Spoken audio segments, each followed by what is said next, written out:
Hi guys, good morning. So for today's video ay papakita namin sa inyo, ibaba ko yung damit mo, kung paano ba tayo magparami ng bushida na usong-uso ngayon.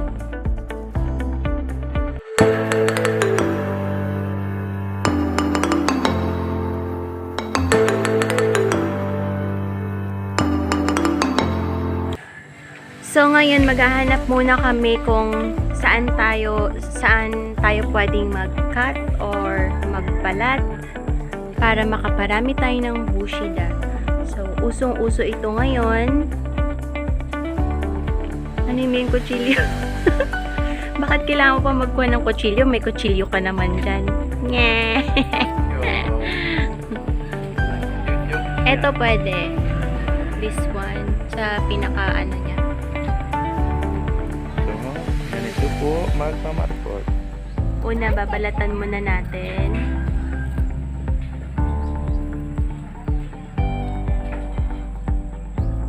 Ang hirap makaparami nito. So, ang dami nang pumunta dito sa bahay. Pumitas lang sila. Hindi naman nabuhay. Pag-post ko nung nakaraan na nakapagpaugad si Papa ng 6 na piraso, ang daming nag-comment na pa-reserve daw sila. So, eto na, gagawin na namin para after a month ay makuha na ninyo ang inyong bushida. Bakit kahit naka-side view pa, matangas yung ilong mo? Mapogi. Nya, nya. Iyang katabi niya, pwede rin yan. Mas okay nga po pala na i-market yung medyo matanda na bushida. So, ito kasi sa amin mother tree ito. Kaya, mas marami kaming maimamarkot. Ang hirap. Kaya mo yan. Dalaga ka na. May batang maliit dyan. 7 years na nga po pala itong aming mother tree bushida. So, ayan na. Babalatan mo na siya lahat. Paikot. Paikot ni Parikoy. Hindi lang po pala pagluluto, paglalaro ng basketball at pag-billiard ang talented ng hobby ko. Talent niya rin ang maging plantito. Yan. Ito pwede rin to.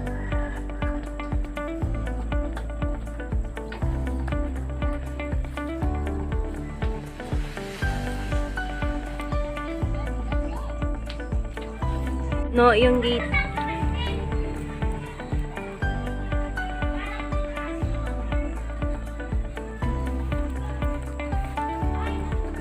Gino, get down. Gino, get down. Get down. Close the gate. Ito dapat yung cutter. May cutter tayo, diba?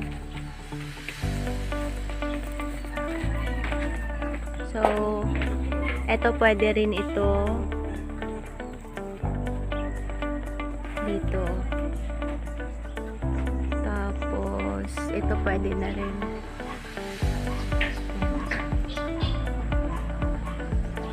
Saan pa ba? This one. Ito. Ito pwede na rin. Marami-rami.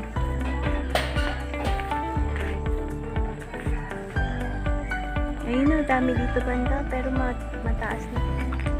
Since matangkad ka naman, kaya mo yan. Liitan mo konti sa cutter para hindi mag-split yan.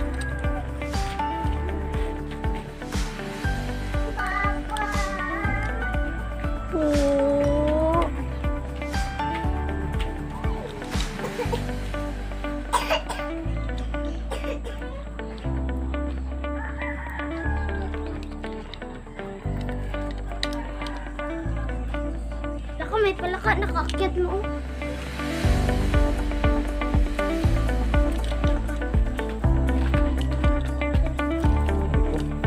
Diba? Yung palaka ngayon, hindi na ano. Ha? Ayun o, may palaka. Sa taas na sila ng puno nakatira. Oh?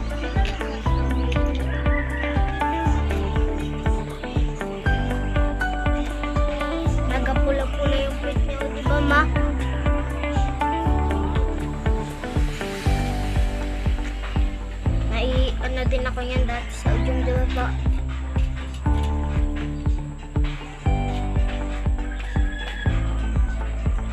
Ito yung mother plant ng aming bushida. Malaki na talaga siya. Mataas na.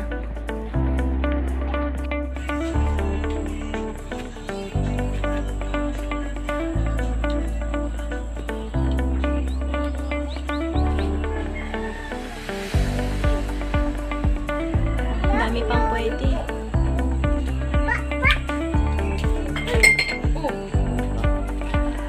Ito, pwede rin yan doon. So, ngayon ito yung gagamitin na ilalagay doon sa imamarkot. Compost ito siya. Para mataba. And then, gagamit kami ng easy tie.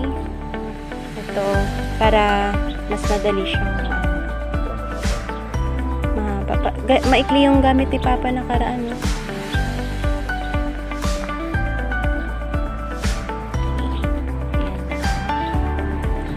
Lagyan na siya ng lupa.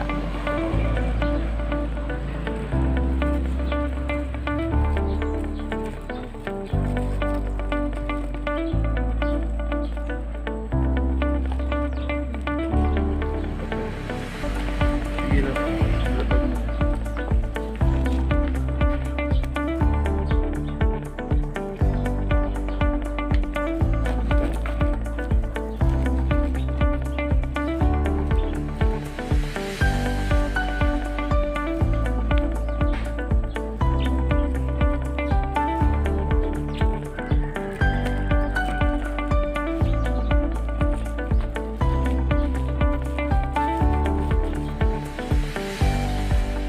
Ito nga pala yung pinanggalingan ng unang markot ni Papa.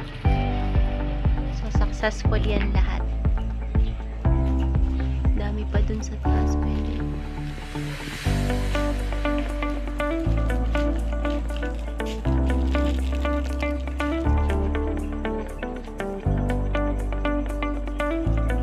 Mas madali nga po palang gamitin itong easy tie kasi isushoot mo lang siya tapos hihigpitan, okay na kaysa gagamit pa tayo ng mga tali na iba.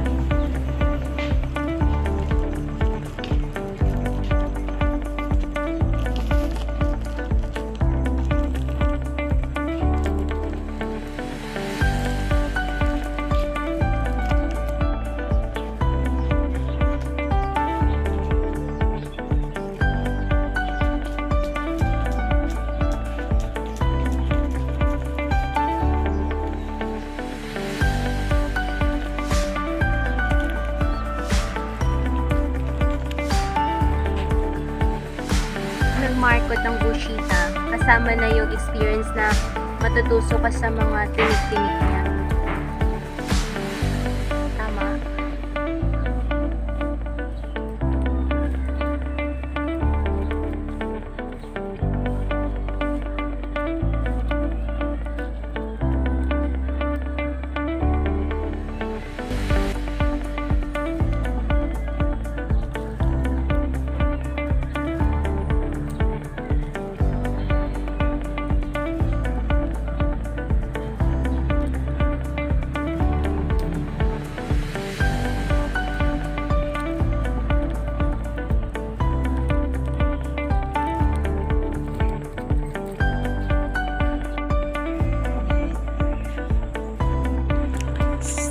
Okay, so tapos na kaming magmarkot. Siya lang pala, nag-video lang pala ako.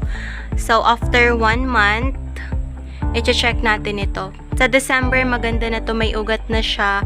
Ilalagay namin sa pot at pwede nyo nang pang-gift sa inyong mga plantito at plantita, sa mga mother ninyo, sa friend ko no. Yan, ang ganda ng ulap.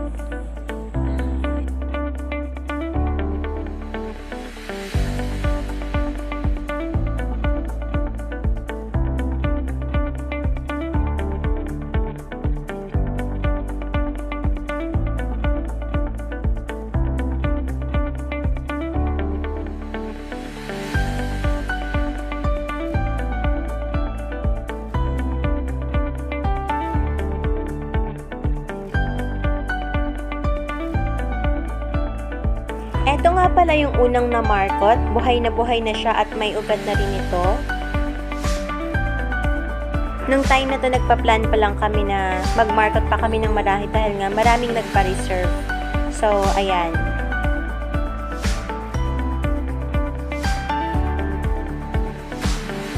Ready na, ilipat sa pot.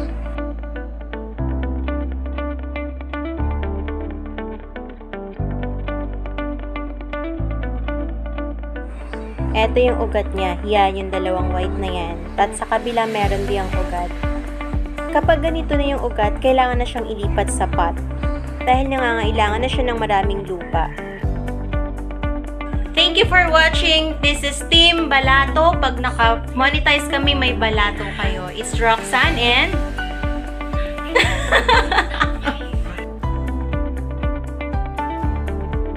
Please subscribe and don't forget to hit the notification bell para ma-update kayo sa next video namin. Thank you for watching!